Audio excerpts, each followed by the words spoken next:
timelines, am I right? We've all got at least one. But some people, like our boy the hero of time here, have 3. And I know what you're thinking. Bandit, again with a timeline video? You've already made like 9 of them on the channel. Well, yes I have, but this video is going to be a bit different from the others. See, previously I've tried to explain the contorted Zelda timeline and even reinterpret it sometimes into something a bit more understandable. But at some point, a person like myself who tries to explain video game lore has to ask themselves if anyone else even sees the same questions I do. Case in point, the timeline. Some people don't see a problem with it at all, but I, on the other hand, see several. So this time, I'm gonna try to explain to you just why the canonical, official, approved by the word of God Nintendo themselves timeline is impossible. Or rather, is way too messy to actually function as a singular cohesive timeline. And hey, don't put words in my digital mouth. I love The Legend of Zelda. Probably even a bit more than I should, since I spend my weekends writing scripts like this one. But I'm not too blinded by my fanhood to admit when something smells off. So let's cut the crap and get on the same page. And if you're interested in my other timeline theories, behold, they shall be linked in the description below. Let us begin. So I'm gonna pull a Batman right off the bat and say that if there's even a 1% chance that any of you watching don't know what the Zelda universe is, I have to take it as an absolute certainty, and as such, we shall begin by explaining it briefly. In the beginning, there was Skyward Sword, and Zelda, and Demise, and also Link. Link killed Demise and totally made babies with Zelda afterwards. Then the Minish Cap happened, then Four Swords happened, then Ocarina of Time happened, and notice that so far everything's been nice and cohesive and understandable and all in a straight line. But at the end of Ocarina of Time, when the Hero of Time, Link, and Zelda and Ganondorf were done with all their drama, Ganondorf gets sealed temporarily, and Zelda sends Link back in time by the span of 7 years. This action splits the timeline into 2, one following the Zelda that's still stuck 7 years in the future called the Adult Timeline, and the other following the Hero of Time as he returned to his childhood 7 years in the past called the Child Timeline. Still with me? Okay, good, because this is where the sauce thickens. See, there's also another timeline that branches out of Ocarina of Time in addition to the Child and Adult ones, the Fallen Timeline. This happens if Ganondorf is able to kill Link,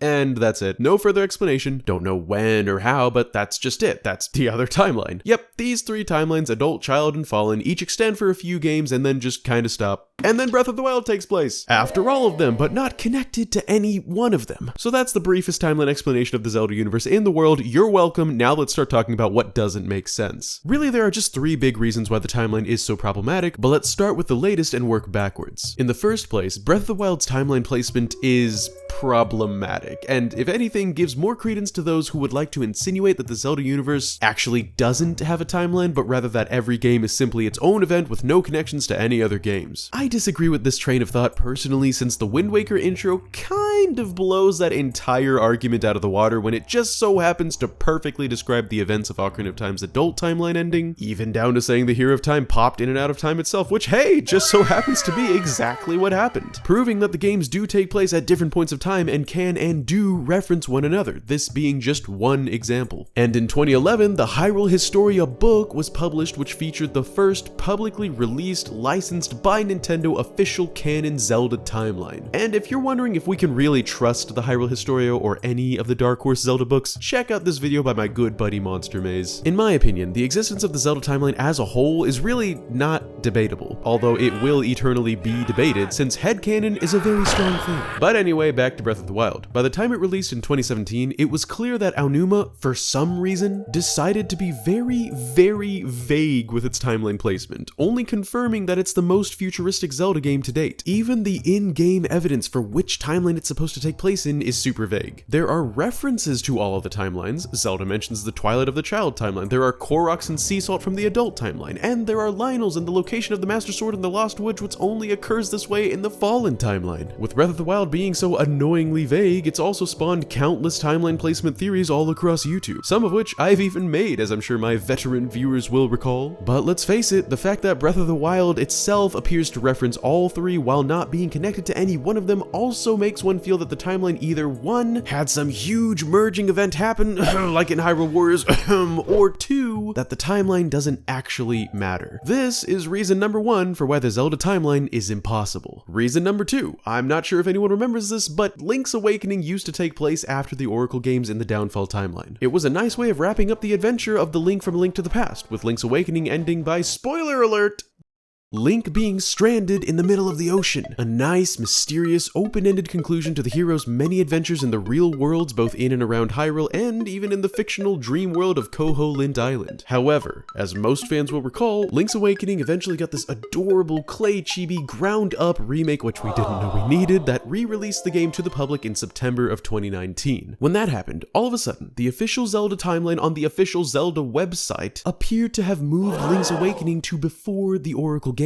And in the Zelda Encyclopedia, which released in 2017 and was also published by Dark Horse, Link's Awakening was also featured before the Oracle games. Just like that, it used to be here, now it's here. Snip, snap, snip, snap, snip, snap. And at the bottom of the Encyclopedia timeline, it acknowledges that Link's Awakening moved positions on the timeline and that this can continue to happen as new discoveries come to light and also as the players imagine. Just think about that for a second. This Nintendo licensed, for all intents and purposes, canon encyclopedia of the Zelda universe just told us that the official timeline of events that links the universe together can be manipulated canonically based on our imagination. And that's reason number 2. Reason number 3 is the last and biggest and messiest reason of them all, and also one that astute fans of my channel will recall that I touch on quite often. And that is that more than Breath of the Wild's timeline placement, and more than our imaginary manipulation of the timeline itself, the downfall timeline makes no sense. See, when you're playing Ocarina of Time, it's very clear that in-game, in-universe, whenever you travel forward by 7 years into the future, or whenever you travel backwards by 7 years into the past, you're simply fast-forwarding and rewinding along your own original timeline by the power of the Master's Sword. Since Link was too young to wield it and had to be put to sleep in the Sacred Realm and, you know, more lore jargon, this is most clearly evidenced by Link's own age. If he was disconnecting from the timeline every time he time traveled, he would remain his original physical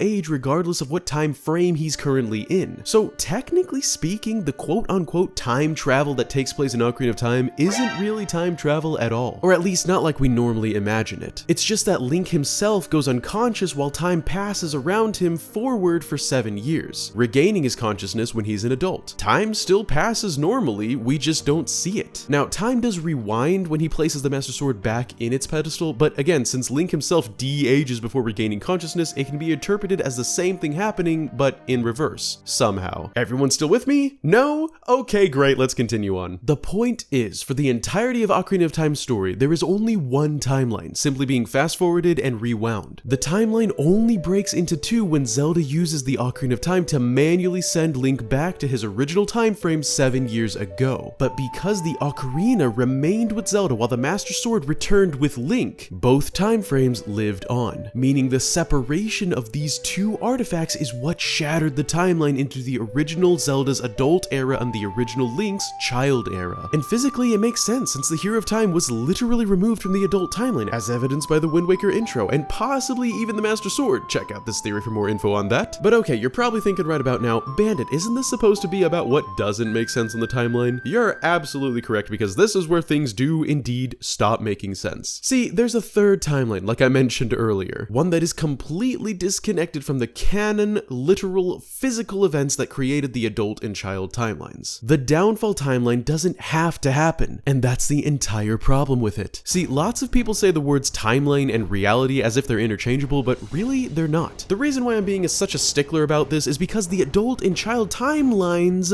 are just that. They were initially one timeline that was shattered into 2 by the power of omnipotent artifacts, the events of which happened canonically and cannot be debated, since you have to refer to the end of Ocarina of Time as when Zelda sent Link back instead of if Zelda sent Link back, since it did happen no matter what. However, the downfall quote-unquote timeline is based on the mere possibility that Ganondorf defeated the Hero of Time. This is not canonical and can absolutely be debated because you can't say when Ganondorf defeated Link, you have to say if Ganondorf defeated Link. Instead of a timeline, this is an alternate reality that unfortunately branches into other canonical games. And that is precisely why it's so messy. Because why stop there? Why isn't there a new alternate reality that branches off of the official timeline every time Link faces a new enemy? Isn't death around literally every corner? How many hundreds, thousands, millions of alternate realities are out there? Am I thinking a bit too much into this? Probably. I need to stop watching Rick and Morty. But anyway, that, mis amigos, is reason number 3 for why the official Zelda timeline is literally impossible. And with that, I conclude my essay. What did you guys think though? Do you agree or do you disagree and believe that the timeline is actually perfectly functional? Let me know in the comments below. Please consider leaving a like if you enjoyed the video or just my efforts into making it, and subscribe if you haven't already for many more to come. Huge thanks as always to my bandit crew who make my day every day. And hey, if you're wanting to help out but don't want to, like, you know, sign up for YouTube memberships or Patreon stuff, I just opened a Ko-Fi account, so feel free to buy me a coffee if you're feeling nice. Coffee is my life fuel. That's all I've got in this one, so I hope everyone has a wonderful rest of your day. This is Bandit, looking forward to seeing you next time, and signing out. Peace!